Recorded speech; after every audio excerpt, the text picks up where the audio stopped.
Welcome to the Party Trick podcast, where we inspire and empower you to elevate every day.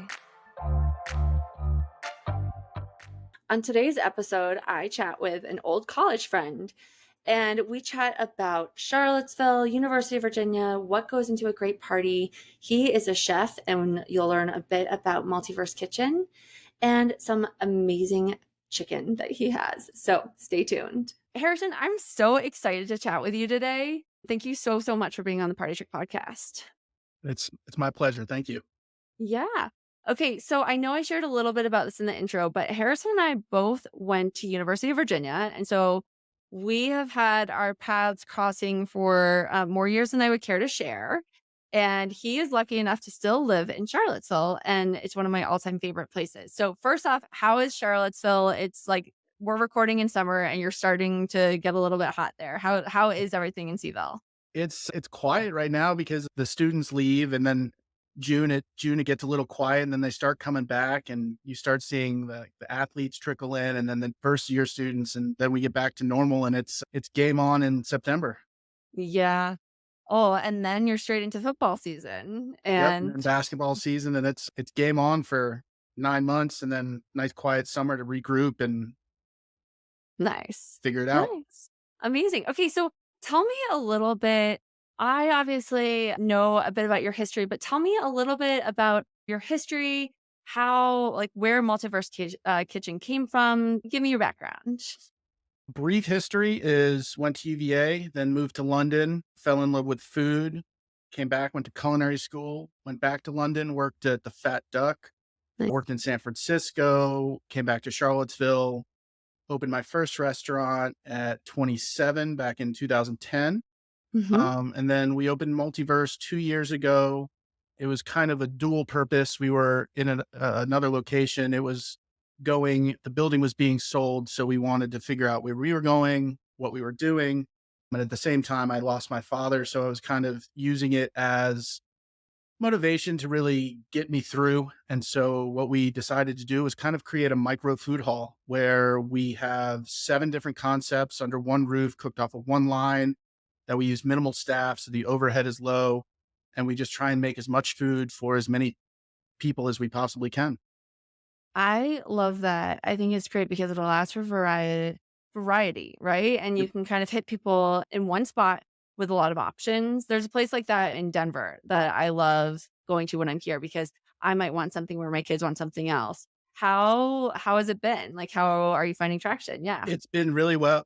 Excuse me. It's been really well received. First year, obviously growing, figuring it out. We got into January and we really started hitting our stride and really figuring out the consistency and what works within the spectrum of the concepts and how it works together, and making sure that we're cross utilizing product and um, figuring it all out kind of as we go. And we're just getting busier and busier and busier. So it works for us.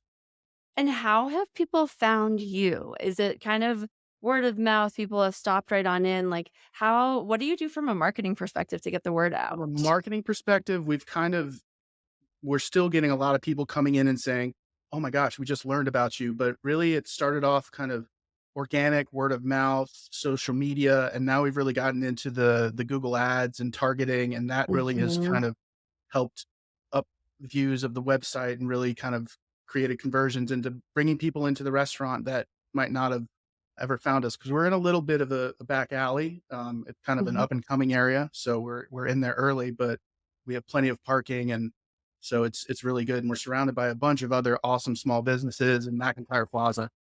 I love that. Cool. And then tell me as well, because I'm curious, I always ask, like, what's your percentage? Just because I know I love ordering out. And actually, I don't when I'm in the mountains. I do when I'm in Denver. And in part, it's just like what's available. But how many people order from you? Like, what percentage of your business is delivery versus actually people coming in?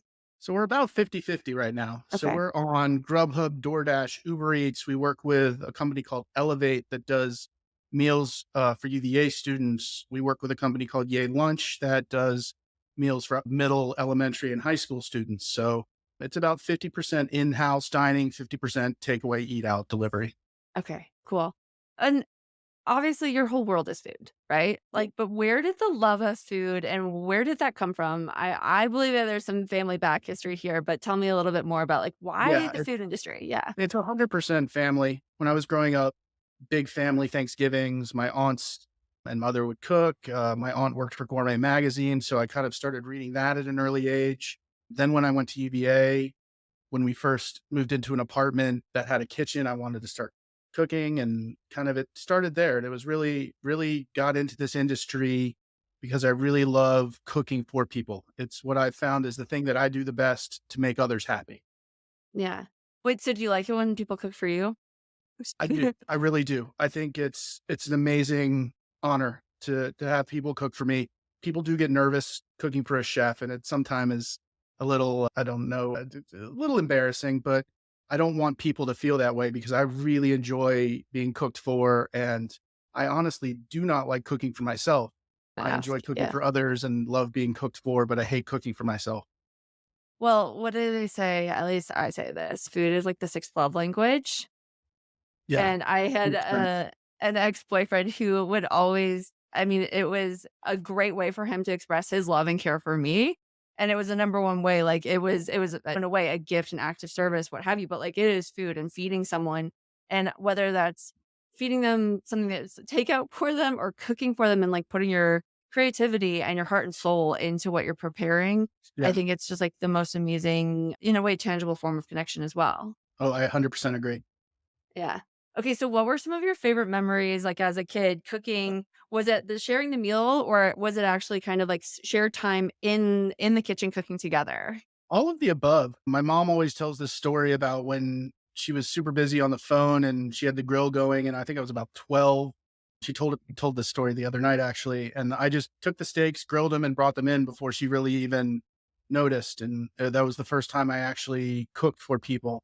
And then I found her joy of cooking and started doing cakes and cookies and stuff like that when I was little. But then the idea of sitting around a table with family at breakfast talking about, oh, what we're going to have for lunch, and at lunch talking about what we're going to have for dinner, and just being surrounded by love and good food was something that I've taken to heart my entire life. So, here's a question for you. What's a party in your mind? Like, what constitutes a party? A party is honestly a bunch of people having a good time with plenty of food, plenty of beverages, both adult and non-alcoholic, 'cause I don't drink anymore. So I always make sure that there's plenty of everything. And that's really what I think a party is. It's plenty of stuff for people to have a good time. I'm right there with you. I have thought about this a ton. So obviously the name of the company is Party Trick, and we are not just trick for your party, but like we're the trick you have up your sleeve. And I've veered more towards that because people that I've talked to are like, well, I don't have a party. I don't throw parties. I'm like, well, you actually do. And in my mind, it's very similar to what you've just said. It's people sharing a great experience together. There's food, there's beverage, adult, non, what have you. I'm right there with you. I don't really drink. And so when people are sharing an experience and there's food and there's beverage, that's a party. And I was talking Yeah, to a chef it's and I was joy. curious. It's joy. It's Yeah. the feeling you get when you're all together. Sorry, I was just gonna say there's nothing worse when you go to a party and there's not enough food. Oh, Oh my that's God. just I that's know. just the pits. It's like they have a 6 o'clock, 7 o'clock event, and you expect to be fed like it's dinner, and you have to go out and eat afterward, kind of thing. I was talking to a girlfriend about this, and it's like I love when you prepare and there's actually too much food because then you have the food for the next few days and you don't have to worry. Yep. Versus the flip side where you just don't have enough and like you're uncomfortable, they're uncomfortable. It's just not. I mean, always over. I have too much food. Always better to have too much than too little. Oh yeah, and then you can send stuff home with people if they really want to. Yeah, I love that. Yeah, the chef I was talking to the other day, and he's just a good friend now. It wasn't related to this. I asked him, I'm like, well, do you have parties? He's like, well, I have a party with my kids every morning. We have like pancake parties and this, Yeah. and it's that attitude, it's that joy you bring into the situation. That's the celebration, and we need more of it. Oh yeah, it's just getting around, and like I just have vivid memories of making pancakes with my dad when I was younger, my mom teaching me how to make roasted chicken, which I've now taught my wife how to make, which is my she makes it better than me, and it's my girl's favorite thing to eat. So it's really any occasion to get around a table is a party in a sense. Yeah. And I think we all need Harrison and I, as we both have said, we went to UVA. UVA is a really big party school. And I think there was probably more alcohol than food at a lot of those parties. But I think we've shifted now, obviously, where it is like the food is so critical and core. And you may not know this, but I'm sure our listeners do at this point. I don't really like to cook. I love ordering in. For me, like I will cook for my children because again, there's that act of love. I will always want to make sure there's plenty of it and that shared experience, but like we need more joy. We need more parties and that food is so critical to the heart of what actually makes a celebration a celebration. People feel taken care of. Yeah, my wife jokes that if we do parties, we gotta bring someone in to cook because if not, I would just be sitting around the grill the whole time, not interacting with anyone. But sometimes that's the best. I think that like Oh, I having agree. someone, I mean, and ultimately, yeah. Yeah. Yeah, I just post You up. having you in the and then people come to you and they're gonna wanna see, and then it's a conversation starter in a way, like what you're actually cooking, like, it engages people, right? At least do you Yeah, find that happens for you? Yeah. yeah, it does. People ask questions, and it really it does allow the party to come to you as opposed to you having to go to the party, which as someone who is slightly introverted makes things a little easier for me. Yeah. I think it's that default conversation starter or something that kind of engages and you don't have to actively go out and be like, "So, what did you do this weekend?" Yeah, In that uncomfortable fashion. So, yeah. yeah, the small Okay, talk kind of so goes away. totally, 'cause you, like, immediately get to the heart of the matter. Um, so we were talking about this a little bit, my background in weddings and these large events, and weddings bring out the best and the worst in people. But you mentioned that doing weddings really has not been part of something that has a choice of yours because it does bring out tell me some of, like, wild stories. Either why you haven't wanted to do that, the craziest things that you've, like, had clients ask you in the kitchen or like a wild story from like chefs getting in fights and knives flying in the air. I'm kind of kidding, but I'm sure that's It's happened once never or really twice. been anything that like that.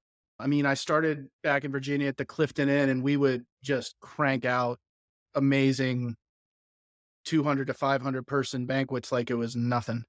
Yeah. And you kind of are prepared for that. But when I started and was with my wife with our first business, we did do a lot of rehearsal dinners, and we got asked to do a couple of weddings, a couple by friends and a couple not. And it's not usually the people you're dealing with. It's sometimes the other vendors that kind of it just it's not that it's a bad thing or anything. It's just you're having to work around so many people that you've never really talked to sometimes, and just making Yeah. sure that everything is right, always having the vision of making sure the bride and groom have the best party ever. Because that was the best advice I ever got at my own wedding was remember that this is a party for you and your wife.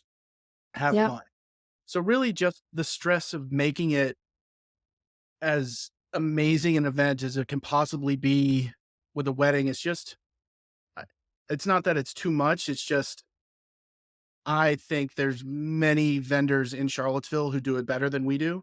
We do well with the 50 to 200 person kind of drop off catering or buffet, but there's so many amazing vendors in Charlottesville being a wedding town that there's just options of really anything. Yeah. I think again, it's knowing what you do best, staying in that lane. Can you do it 100%?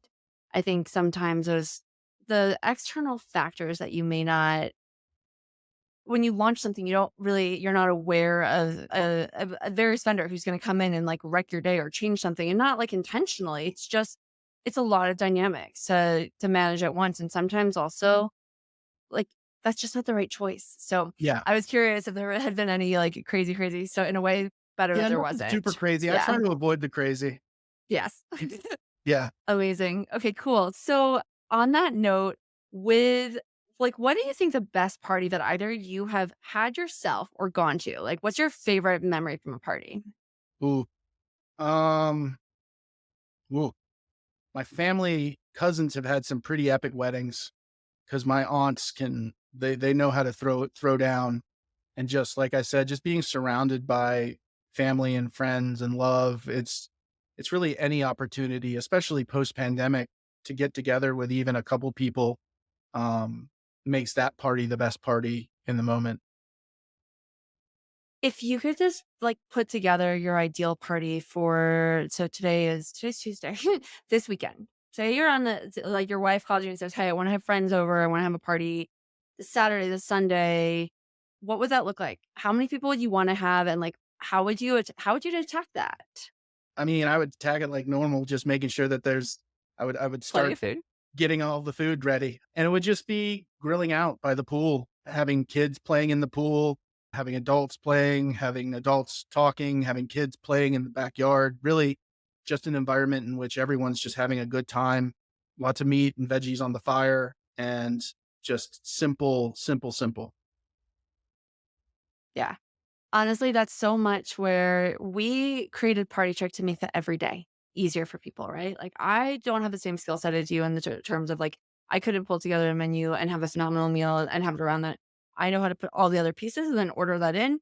But those everyday moments are so much more important. Those milestones are amazing, right? Like, great wedding, great 50th, 40th, whatever milestone event. But the memories that matter and the time shared, just having a barbecue around a pool, having kids run around, that's so impactful. And I want more of that. And I want people to feel really comfortable. What would be your advice to people in a way like me or who aren't as comfortable kind of in the kitchen as you are about having a great experience, like from the food perspective? When they're like, oh crap, people are going to be judging me on the food. You probably don't feel judged about what you're serving, but I know a lot of people do. What advice can you share there? I mean, honestly, call your favorite restaurant and see if they can hook you up. They might not do catering, but if it's your favorite place, ask for help.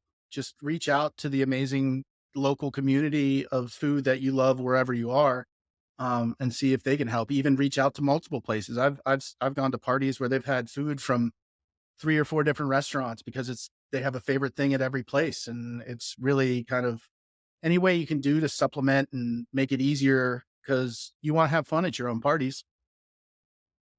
Yeah. Yeah, I totally get that one.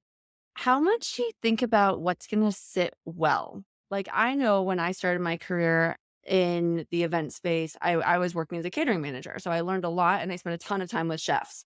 And I learned, don't serve this, do serve that. This is not gonna go over well for 250 people when you've gotta go ahead and get everything served. And chefs are very particular about how their food is served, especially ones I was working with. What would you think about doing differently when you're serving, say, 10 people or 8 people that are coming over versus when it's just your family? Do you think much about, like, how it's gonna hold up or what goes through Well, it your really mind? depends on the event. Like if it's a bite size event and hors d'oeuvres, I really have consciously made the effort to design stuff that really is bite size. It's one bite, maybe two, full of flavor. Because sometimes you don't want to have a plate full of food. If it's a cocktail party and you're trying to talk and have a drink in one hand, you really want to just grab it, bite it, have it be a burst of flavor, and then you can go to your next conversation. But really, it really all depends on the environment. If it's casual, if it's fancy, if it's we can adapt and do kind of really whatever it is for whatever party. Yeah. Yeah, I think it's just so important to be intentional about what is gonna work, A, for the vibe, for the energy, and for the quantity because it was always for me, like, have a blend of hot and cold, have a Yep. blend of meat, veg, and beef, right? So you really wanna take into account I think a lot of people don't think about that in terms of, well, they love steak. Well, a lot of people don't. I Yep. do, but it's really thinking about your guests as well and being intentional. And dietary restrictions because I try to make sure that I have a vegetarian option, a gluten-free option, a meat option. I try to make sure that every event we do, there's something where no matter what your dining requirements are, aside from the hard allergies, we try to accommodate everyone because everyone deserves to Yes. have a good time. Yeah. No, I think that's so important. Okay. What about epic fails? Have you ever had anything that just went wrong or where you've been catering and you get there and an oven won't turn on? Oh yeah, Um, 100%. There what are the ones that stick out? was one event that it was an outdoor event and I was just so underprepared.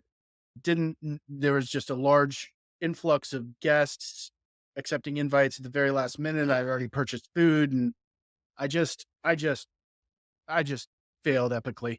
Tried my hardest, but yeah, that one just stung a little and it taught me a lot and it made me really, really like you were saying, making me cut consciously think about what this event needs. Because I Mhm. didn't do it for that, and I bit it, bit the bit Yeah. it so hard. Did they know? Like, were people aware that things were off? Like, how did that impact, or was it more on you and you're like, "I didn't have enough of this." I like, I what just had a actually happened? Yeah. I had a feeling that it didn't go. You always get that feeling. You Yeah. always get that sinking feeling in your stomach, your gut being like, "Don't think people had a good time." And then I reached out and to the people that were helping, and yeah, we sure enough found out that people didn't have a good time, and it was just the wrong food for the event, and it was just not done well. And that was probably 10 years ago, and I still remember it and think about it every time I'm making a menu. Yeah. I was gonna say, I can see it in your face right now. Like, you can Yeah. feel like it transports you right back to where you were on that Oh, day, yeah. and it's crazy how that happened. 10-year passes, and literally one thing, you're transported right back to that moment. Yep. But at the Yeah. same time, that's what we wanna do with food. We wanna make food so good that it smells and transports people back to a memory from their childhood or from just years ago. So Completely. I yeah. love what's you smell your mom's or dad's, whatever, their cookies, their steak, their lobster, their for me, I think of I can smell, and I think probably I'm very aware of this because it's summertime right now, like, that perfect butter where it's like butter melted up with lobster, and you get Oh, that yeah. salty and the briny, and then it's just, like, delicious, and it takes you back, and for me, that was so much about that, like, end of high school experience in college when I was in Maine in the summers and actually worked in a restaurant that summer. So I smell that and I'm immediately transported to a long time ago, and I'm not gonna say the year to date myself. Yeah, it's like roasted chicken for me. Every time I Yep. smell it, it's just like taken back to my grandparents, when I would visit them in England or my mom cooking for us. Yeah, roasted chicken's definitely that dish for me, the sim in a very similar vein. Have you gotten your kids I know you said that your wife now cooks it better than you, but have they started with that as much were you saying that they were? They're getting into it. They dig baking. My Mhm. wife will bake with them, and when they come to the restaurant, they ask to help. So I try and get them to help as much as I can. Really, at this point, it's teaching them where stuff is, teaching them to make sure they wash their hands, and really all the foundational stuff. So when they're ready, it's they have a basis on which they can start doing stuff. Yeah. I think passing it down, again, as it was passed to you and the shared experience, what that skill allows my kids are 6 and 8, as I shared, and they recently it was we're in June, and so in Mother's Day recently, my kids are at this point are now able to kind of do things a little bit more on their own. And so they're like, "Oh, mom, like we're gonna cook you pancakes for Mother's Day," which was so cute. And there's like no way that was ever gonna happen. But the thought was there, and now they pay attention every single time, and we share this experience. They ended up bringing cereal on a kickboard into my room. And that was the version of a tray. Really, really cute. But again, if you think about that, that's a moment of celebration and it centers around the food first thing in the morning. And so Yeah. instilling like that love through food and that shared experience through food with kids is it's so big. And we do a ton with like we make our own gummies and I like to bake. I don't so we spend a lot of time baking muffins and all of these things together. And I love you can turn just as an activity into our little party. And that's for me such fun. Yeah, we've done a couple kids parties at Multiverse, and I really enjoy doing that. And we're gonna do a big kids party where we're teaching them how to make their own roasted chicken. Because I really think one thing we want to get into next year is really kind of teaching these college kids who have kitchens now how to use their kitchens, and they can cook for their roommates and cook for their boyfriends, girlfriends, whoever it is, and really get that idea and that feeling of service towards others just through making them a really good meal. Yeah, for sure. So on that note, how many like what percentage of your like customer base is related to UVA and student I would say and a like the big very kids? good portion. Yeah, a pretty Okay. pretty good portion, especially through Elevate, and we definitely Yeah. skew kind of younger with our food because we've become known for breakfast items and our biscuits and our fried chicken and our pancakes. But we also have stuff that attracts to we have great salads and great wraps and burgers, and So we really can go all over the spectrum. Got it. Got it. I think about our time and at UVA and the food experience I had there and some things that very stick out like guest burgers. And there was a salad that I would always, always get. But for me, I feel like Charlottesville was just starting to kind of be a little bit more up and coming. Bang was coming. There was OXO at that time. The dumpling dude, which I mean, love his dumplings. Remember, he was still in that little like corner nook Yeah, where it was I just a think they have window. 4 locations now. It's crazy. I mean, Charlottesville's really changed, and I'm sure that's really impacted how college kids in Charlottesville have a more of a culinary experience when they're there versus the way that we did. Oh, So yeah, it's great. There's a couple of just awesome places like Guajiros, which does Cuban, Miami Cuban style food that is absolutely phenomenal. There's the old standbys, IBN, CNO. There's a new Turkish restaurant, Smyrna, that is, oh my God, fantastic. So I think we're very lucky with kind of the depth of flavor that we have in Charlottesville. It's becoming better and better and better, and great people coming in and cooking food with passion and love and really wanting to cook for people the right way and make sure that they're nourished and taken care of and loved. And it's inspiring to see. I love that. I really do. Okay, so we just did it was the Aspen Food and Wine Classic in Aspen this past week, and it was the 40th annual. And that's always for me, it's like the biggest, it's the height of the culinary experience out here. I mean, obviously nationally, but also all the amazing chefs, and a lot of the beverage industry, they were all in town. And it got me really thinking. We did this really funny hack and a post about how to experience Aspen like a local during Aspen Food and Wine, because all these people from all over the world come in to experience this like celebration. People look like idiots because they don't know what they're doing. And I've lived here for 18 years, so 17 years. And you know the spots to go, the spots not to go. Now, I feel like I don't know Charlottesville at all in the same way now. And I want to know what are the hacks and like if you were coming to Charlottesville to experience it like a local, so you're not being a complete idiot or we call them gapers when they come to town. What are the must do things? Like whether it's food, beverage, tourist space, like what are your top five? Like you're coming to Charlottesville for the weekend. Here's what you got to do. What are they? I mean, you've obviously got to hit up Bodo's at some point. Oh, yeah. The Best bagel, bagels. So uh, good. my girls love them or they request them frequently. I mean, I always love going up to the gardens at Monticello. I find that to be absolutely breathtaking every single time I go up there, whether it's fall, spring, summer, winter. It's beautiful. Going in the house is awesome, but for me as a chef, just seeing the ingredients grow right there. It's And then amazing. after that, going to Mitchie Tavern, having some fried chicken, Bel Air, obviously, and like I mentioned, Guajiros. There's Oak Heart Social, Public Fish and Oyster, Black Cow. There's just so many amazing options that really and some really cool new hotels like the Quirk Hotel and Clifton Inn is renovated. And so there's amazing places to stay, amazing places to eat, amazing places to visit, vineyards, breweries, distilleries, really you name it.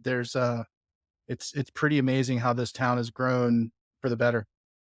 I love those. It makes me very nostalgic. I wish I could be back there maybe this fall.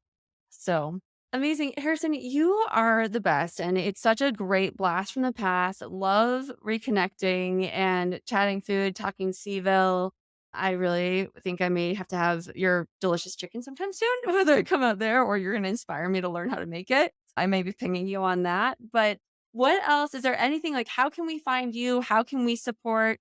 Everyone get on a plane, fly to Charlottesville, but, what can we do to support Multiverse Kitchen and you? I mean, you can visit our website, multiversekitchens.com. We've got our Instagram, Multiverse Kitchens, TikTok. You name it, we're kind of out there and we love to cook for everyone. So we're at the end of Allied Street. We're surrounded by other amazing businesses. So when you're down visiting us, you can visit Heyday, you can visit Louise, you can get your hair cut next door at La Via Mosè. So it's pretty spectacular. There's an art bar down the street. It's a great little community to be a part of. We're honored that we're down there, and it's been such an honor to get to talk to you again and rekindle a relationship that we've had for, yeah, X amount of years. Way too many, but amazing. Thank you so much, and hopefully I will see you in Charlottesville this fall. Awesome. Thank you.